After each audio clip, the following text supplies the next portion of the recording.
Boruto twin blue vortex जल्द ही आने वाला है, तो मुझे लगा कि शायद आप में से कई लोग बोरुतो मंगा तक नहीं पहुंचे होंगे लेकिन पार्ट 2 देखना चाहते होंगे।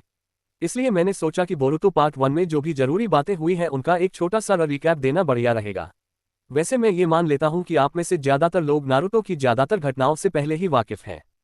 तो शुरू करते हैं। सीरीज की शुरुआत होती है उस मशहूर फ्लैश फॉरवर्ड से जिसमें टीम बोरुतो का कावाकी नाम के किसी शख्स से होकागे के सामने टकराव होता है। एक खंडहर हुए कोना गांव को देखता हुआ स्मारक। बोरुतो के डिजाइन का ध्यान रखना। क्वाकी बोरुतो से कहता है कि वो उसे भेजेगा, या फिर सामंत होकागे कौन है। बोरुतो जवाब देता है कि वो अभी भी एक शिनोबी है। फिर उनकी लड़ाई जारी रहती है। वहीं से हम वापस वर्तमान में आते हैं, जब बोरुतो काफी छोटा था। उस वक्त बोरुतो को निंजा बनने की ज्यादा परवाह नहीं थी। बोरुतो साफ साफ कहता है कि ये उसकी कहानी है, लेकिन वो रोक नहीं पाता कि उसके पापा भी थोड़ा बहुत इसमें शामिल हैं। शुरुआत में ये उसकी और उसके पापा की कहानी है, कह सकते हो। इसीलिए पार्ट 1 को बोरुतो कहा जाता है। नारुतो नेक्स्ट जनरेशन खत्म होता है और अब नई कहानी शुरू होती है, जो बेसिकली बोरुतो की है। बोरुतो एक 12 साल का नखरेबाज बच्चा है जिसे लगता है कि उसका पापा उससे ध्यान नहीं दे रहा। बोरुतो खुद एक बढ़िया लेवल का निंजा है और वही टीम में है जहां सारदा और मित्सुकी भी हैं। उनके सेंसेई है कोनोहमारू। बोरुतो का नाराजगी नारुतो के प्रति तब चरम पर पहुंचती है जब नारुतो बोरुतो से किया हुआ वादा तोड़ देता है और अपनी बेटी हिमारी के जन्मदिन पर नहीं आता। गुस्से में बोरुतो नारुतो की पुरानी जैकेट खिड़की से बाहर फेंक देता है और वहां से भाग जाता है। सासुके खुद अभी अभी मोमोशिकी और किंचिकी ओत्सुत्सुकी से दूसरी दुनिया में मुकाबला करके वापस आया था। अपने लोगों में शामिल होने के लिए बोरुतो रासेंगन सीखने की कोशिश करता है, लेकिन आखिर में वह एक साइंटिफिक निंजा टूल का इस्तेमाल करता है जो उसके डेवलपर कटासुके ने बनाया था और जो किसी भी जोत्सु को इस्तेमाल कर सकता है। इस टूल की मदद से वह ट्यूनिंग एग्जाम्स में रासेंगन बनाता है। बोरुतो कई बार इस निंजा टूल का इस्तेमाल करता है, लेकिन आखिरकार नारुतो के सामने उसका सच बाहर आ जाता है। बोरुतो इसकी जिम्मेदारी नारुतो पर डालता है।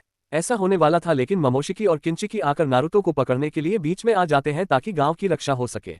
नारुतो खुद को पकड़वा देता है जब उसे अपनी बेबसी का एहसास होता है। बोरुतो निंजा 2 को फेंक देता है और सासुके उन्हें ले जाकर नारुतो को बचाने के लिए बाकी कागे के साथ मिल जाता है। नारुतो के छुड़ाए जाने के बाद बोरुतो और नारुतो बात करते हैं, उससे पहले कि मोमोशिकी किंचिकी को निगलकर फ्यूज हो जाए।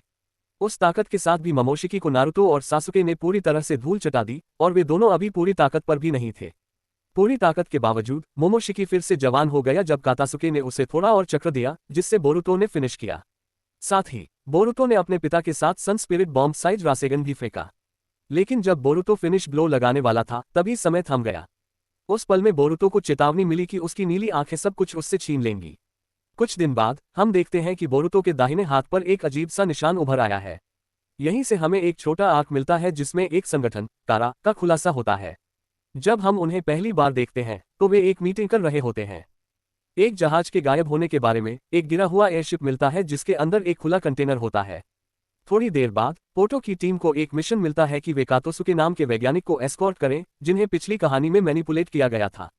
रास्ते में वे ट्रेन पर ओफ से मिलते हैं, जो चौथे महान निंजा युद्ध के दौरान अबोमिनेट मुख्यालय से बच निकला था और उसके कई खोए हुए अंग मैकेनिकल अंगों से बदल दिए गए थे, वो भी कातोसुके की वजह से। लेकिन जब टीम 7 निकलती है तो हम देखते हैं कि कारा का एक सदस्य आओ से बात कर रहा होता है। उस पर निर्भर था कि वह वेसल को वापस ले आए। सुविधा स्थल पर पहुंचने के बाद टीम 7 को कोनोमारू की तलाश करने का आदेश दिया गया। जब वे उसे ढूंढते हैं तो अचानक सभी पर एओ ने हमला कर दिया। खतरे को भांपकर समूह ने उससे निपटने की योजना बनाई। अंत में पोटो ने रीमैच में एओ को हरा दिया, लेकिन फिर वही कार जिसने पहले उससे बात की थी ने उसे मार डाला। उसका नाम काशिन कोजी था। उसने लगभग कोनोमारू को आग में जलाकर मार डाला, लेकिन आग को उस मुहर ने सोख लिया जो उम्बटो के हाथ पर था, जिसे कोजी कर्मा कहता है। कोजी इस मुहर में रुचि दिखाता है और फिर थोड़ी देर बाद वह उन्हें छोड़ देता है। बाद में समूह को एक बेहोश लड़का मिलता है जिसका असली नाम कावाकी होता है। कावाकी के हाथ पर वही निशान होता है जो बोरुतो के हाथ पर है, लेकिन वो उसे अपनी मर्जी से एक्टिवेट कर सकता है और इसका इस्तेमाल जुत्सु को सोखने के लिए कर सकता है। कावाकी वास्तव में कारा से भाग रहा था और आकार को मारने के बाद फिर से बेहोश हो जाता है। याद करो कि टास्क था उसे पकड़कर लाना। कोजी कारा की एक और मेंबर डेल्टा को मनाता है कि वो कावाकी को लीफ गांव को सौंप दे। कावाकी गांव में जागता है, वहां उसे नारुतो मिलता है। नारुतो कावाकी को अपना बेटा मानने का फैसला करता है। पता चलता है कि कावाकी का जैविक परिवार उसे बहुत ज्यादा प्रताड़ित करता था। पापा और सुल्तान थे, लेकिन गोद लिए हुए पिता जिगन और भी ज्यादा जुल्मी थे, जो कारा के नेता थे। जब कावाकी आखिरकार नारुतो के घर पहुंचता है तो वो मेज उलट देता है और हिमावरी का हाथ से बना हुआ फेस तोड़ देता है। बाटो कावाकी को वहां देखकर खुश नहीं होता और उसे बेस ठीक करने पर मजबूर करता है। धीरे धीरे कावाकी नारुतो के साथ ज्यादा वक्त बिताने के बाद उससे गहरा लगाव महसूस करने लगता है, इतना कि वो नारुतो और हिमावरी की रक्षा के लिए अपना खुद का हाथ तक बलिदान कर देता है। जब डेल्टा गांव में घुसपैठ करती है, नारुतो उसे हरा देता है। कतासा ने कावाकी को नारुतो की चक्रा से चलने वाला एक कृत्रिम हाथ दिया।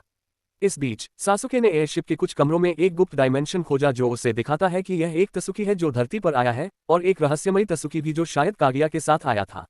सासुके वहां टेन टेल्स को पकड़ता है और देखता है जैक वहां चक्रा सोखने के लिए आता है। फिर चिकन नारुतो के घर आता है और सभ्यता से कावाकी को वापस ले जाने को कहता है, जिससे झगड़ा होता है और नारुतो और सासुके को पीटा जाता है। डायमेंशन में सासुके मुश्किल से बच निकलता है, लेकिन नारुतो को सील कर दिया जाता है। याद नहीं कि बोरुतो को नारुतो की निगरानी के लिए भेजा गया है क्योंकि जिगन लड़ाई से उबर रहा होता है। जिगन के साथ कावाकी के कनेक्शन की लिंक में कावाकी और बोरुतो एक पोर्टल खोलने में कामयाब होते हैं और डायमेंशन नारुतो तक पहुंच जाते हैं। वहां टीम 7, जिसमें कावाकी भी है, लड़ती है और बोरुतो को हराने के बाद बोरुतो इतनी बुरी तरह चोटिल हो जाता है कि मोमोशिकी उस पर काबू पा लेता है। फिर भी ग्रुप नारुतो को सुरक्षित गांव वापस लाने में सफल होता है। इस बीच अमादो, कारा के प्रमुख वैज्ञानिक और काशिन कोजी साथ मिलकर शुरू से ही कारा को धोखा देने की साजिश रच रहे थे और वही लोग थे जो एयरशिप क्रैश के पीछे थे। एक बार कहा में अमुरो ने उन्हें कर्मा सील के बारे में जानकारी दी, जबकि कोजी लड़ाई के लिए निकल पड़ा। रिकवर और जिगन अमीनो ने बताया कि जिगन असल में इशिकी ओसुतुकी है, जिसे कागिया ने धोखा देकर मरने के लिए छोड़ दिया था। वह एक भिक्षु जिगन में वशीभूत हो गया ताकि जीवित रह सके। कर्मा एक तरीका भी है जो ओसुतुकी के अवतार के लिए इस्तेमाल होता है। डेटा डाउनलोड पूरा होने के बाद पात्र में इसका मतलब है कि इशिकी कावाकी में फिर से जीवित हो सकता है और मोमोशिकी बोरुतो के जरिए फिर से जन्म ले सकता है। उसी समय अमिदो काशिन कोजी को जिगन से लड़ते हुए दिखाता है ताकि वे उसे दिखा सके कि एक ओत्सुत्सुकी को कैसे मारा जाता है। कोजी इशिकी को जिगन में पुनर्जन्म लेने के लिए मजबूर करता है, जिससे कावाकी अपना कर्मा खो देता है। फिर पता चलता है कि कोजी जिरेया का एक रूप है और वह 4 सितारा रिट्रीट का हिस्सा है। इसके बाद इशिकी सीधे कोना की ओर बढ़ता है ताकि कावाकी पर एक और कर्मा लगाया जा सके। इससे बोरुतो अपने कर्मा का इस्तेमाल करके खुद और इशिकी को एक दूसरी दुनिया में टेलीपोर्ट कर देता है। वहीं नारुतो और सासुके भी मौजूद होते हैं। वो भी वहां पहुंच जाते हैं, लेकिन उनमें से कोई भी इशिकी के सामने टिक नहीं पाता। हालांकि कुर्मा बताता है कि इशिकी को हराने का एक तरीका है, बर्नार्ड को उस पर अपनी जान वारनी पड़ेगी। इसके बाद नारुतो बैरियन मोड में चला जाता है और इशिकी पर थोड़ी देर के लिए प्रहार करता है। दुर्भाग्य से ये मोड ज्यादा देर तक नहीं चलता, लेकिन नारुतो के वारों ने इशिकी की उम्र को सिर्फ कुछ ही मिनटों तक सीमित कर दिया। फिर इशिकी नारुतो और कावाकी के कृत्रिम हाथ के कनेक्शन का इस्तेमाल करके कावाकी को उनके पास ले आता है। कावाकी पर दूसरा कर्मा लगाने की कोशिश करता है, लेकिन वो छाया क्लोन होता है। इशिकी आखिरकार मर जाता है, ठीक जब सासुके का रिन्नेगन बोरोशिकी ने चुभो दिया। मामा अनजाने में अपना खुद का कर्मा कावाकी पर लगाने की कोशिश करता है। बोरुतो जाग जाता है और समय रहते ममो को रोक देता है। कुर्मा भी बताता है कि असल में सिर्फ वही मरने वाला था और नारुतो से आखिरी बार विदा लेता है। को भी आखिरीकार मेंबर रहता है और उसे इचिकी की आत्मा से एक संदेश मिलता है। फिर वो अपनी मिशन बनाता है कि इचिकी की मौत में शामिल सभी से बदला लेगा। वो एक फैसिलिटी में जाता है। बोरो दौड़ता था और 2 साइबॉर्ग्स, एडा और डेमन को जगाता था। एडा सनरागन उसे ऐसा देखने देता है कि वो अपनी जन्म से लेकर अभी तक जो कुछ भी हुआ सब देख सके। जो कोई भी एडा को देखता है वो भी उसकी खूबसूरती में खो जाता है, सिवाय ओत्सुत्सुकी अमादो और जो उसके खून के रिश्तेदार हैं। उसके भाई डेमन को कोई भी हमला या मार। कावाकी की नारुतो को बचाने की चाह इतनी ज्यादा थी कि वो एक रात चुपचाप गांव से बाहर निकल गया। तभी अदा ने सीधे उसे कॉल किया। काल उसे ले जाने से पहले बोरुतो बीच में आ गया और लड़ाई शुरू हो गई। लड़ाई के दौरान कोड मामा नियंत्रण ले बैठा। नारुतो और शिकमारू भी वहां पहुंचे, लेकिन जब शिकमारू कोड के कब्जे में आ गया तो मामा ने नारुतो को मारने का फैसला किया। हालांकि कावाकी ने हमला खुद पर ले लिया और कर्मा को जागृत कर दिया, जिसे अमादो ने इशिकी से लड़ाई के बाद कावाकी में दोबारा बनाया था।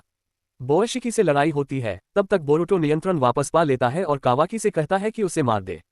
कावाकी खुशी खुशी बोरुतो के सीने में डोनट घोंप देता है, जिससे उसका भाई नारुतो के सामने मर जाता है। सौभाग्य से उसकी आत्मा बचाने के लिए मामा उसका डाउनलोड रद्द कर देती है और बाकी डेटा का इस्तेमाल बोरुतो को कर्मा के जरिए ठीक करने में करती है। साथ ही कॉल रिट्रीटा को भी ठीक करती है, लेकिन इससे पहले चिकामारू की गर्दन पर पंजे के निशान छोड़ जाती है। शिकमारू को पहले से इस बात का पता था और उसने कॉल को फंसाने के लिए एक जाल बिछाया ताकि उसकी लिमिट हटाई जा सके, जिससे वो अकेले ही डेल्टा के नए मॉडल के साथ फंस जाता है। जो अमीनो ने गांव की रक्षा के लिए डिजाइन किया था, उसे कोड को पकड़ने के लिए मजबूर होना पड़ता है। फिर अमादो अदा को शिकमारू के सामने पेश करता है और शिकमारू कोशिश करता है कि वह लड़की को समझा सके ताकि वह कोनोहा में शामिल हो जाए और कावाकी के साथ रह सके, लेकिन वे अमादो के साथ चले जाते हैं इससे पहले कि कावाकी वहां पहुंचे। अमीनो फिर कोच के लिमिटर्स हटा देता है, जिससे वह जिगन से भी ज्यादा ताकतवर हो जाता है। अमरेलो फिर अदा को कोर्ट से अपनी रक्षा करने के लिए कहता है, लेकिन डेमन फिर भी कोर्ट को बुरी तरह पीट देता है। कोर्ट को पीछे हटना पड़ता है और वह 10 पूंछ वाले राक्षस को कई हिस्सों में बांट देता है। वो अपने हिस्से ले सके ताकि उसका अपनी फौज हो। इस बीच अदा डोमिनो की कोना में रहने की पेशकश स्वीकार कर लेती है। बोरुतो और कावाकी को आखिरकार अदा और डेमन के साथ रहना पड़ता है, जबकि वे उन्हें देखते रहते हैं। अहमेडो ये भी बताता है कि उसने अदा और डेमन में शिबा योत्सुत्सुकी का डीएनए इम्प्लांट किया है, जिससे उन्हें कुछ शिनजुत्सु मिल गए हैं जो उसके पास थे। शिबा असल में पुराना सुजुकी भगवान था, लेकिन अब खत्म हो चुका है। अहमेद ये भी बताता है कि डेल्टा उसकी बेटी की एक असफल क्लोन थी जो बीमारी से मर गई थी। ये सारी जानकारी सामने आने पर मामा कुछ बातें साझा करना शुरू करता है। अपने ख्यालों को बोरुतो के साथ साझा करता है, इससे बोरुतो को निकट भविष्य की एक झलक मिलती है। बाद में माहौल काफी उथल पुथल वाला हो जाता है। फिर हम देखते हैं कि सौरोन के जुमरी आदा बोरुतो से प्रभावित नहीं हो पाते। बोरुतो फिर से मोमो से बात करता है, लेकिन इस बार कावाकी को कुछ गड़बड़ लगती है। कावाकी को लगता है कि मोमोशिकी कुछ छुपा रहा है और वह गुस्से में वहां से चला जाता है। वह नारुतो और हिनाता के पास जाकर कहता है कि वह ओत्सुताकी के हर एक सदस्य को मार डालेगा। काफी देर बाद जब क्वाकी ने होकागे मॉन्यूमेंट पर बोरुतो को मारने की कोशिश की, तो सौरोन बीच में आ गया और बाटो को क्वाकी से उसकी बचाने के लिए खुद को खतरे में डालना पड़ा, जिससे उसकी दाहिनी आंख कट गई। थोड़ी देर बाद सासुके के साथ मदद भी आ गई, लेकिन क्वाकी और बोर्की भागने में कामयाब रहे। मोमोशिकी ने बोरुतो को चेतावनी दी कि वह बहुत जल्द सब कुछ खो देगा। क्वाकी अब भाग रहा है, लेकिन आइडा खुद ही उसे पकड़ने में कामयाब हो गई। क्वाकी ने सवाल किया कि बोरुतो के बजाय वो खुद बाहर वाला क्यों नहीं हो सकता, एक बिल्कुल अजनबी जो गलती से उसकी छुपी हुई ताकत को एक्टिवेट कर देता है, जिससे बोरुतो और कावाकी की हालत उलट-पुलट हो जाती है। ये ताकत है सर्वशक्तिमान बनने की, यानी कुछ भी हकीकत में बदलने की इच्छा। अब सब कावाकी को नारुतो का बेटा समझते हैं और बोरुतो को बाहरी। कावाकी एडा से कहता है कि सबको बता दो कि बोरुतो ने नारुतो को मार डाला। अब सब बोरुतो के पीछे पड़े हैं। सारदा, जो एडा की ताकत से अछूती है, मित्सुकी को समझाने की कोशिश करती है, लेकिन मित्सुकी भी बोरुतो का शिकार करने निकल पड़ता है। यहाँ तक कि सासुके भी। सुनने वाली सुमिरे सरदा को समझाने की कोशिश करती है कि उसे क्या लग रहा है और सरदा मंगेक्यो शरिंगन जागृत कर लेती है। सासुके मंगेक्यो शरिंगन के बारे में सब कुछ जान जाता है। सासुके अपनी बेटी पर भरोसा करता है और बोरुतो को बचाने निकल पड़ता है। सासुके बोरुतो की हेडबैंड देख सकता है और पता चलता है कि मोमो बोरुतो के साथ है, कावाकी के साथ नहीं, तो उसे कुछ गलत होने का अंदेशा होता है। मोमो घबराने लगती है क्योंकि बोरुतो अभी तक निराशा में नहीं गिरा है। वहीं अदा भी उनसे मिलती है और जो उसने किया उसके लिए माफी मांगती है।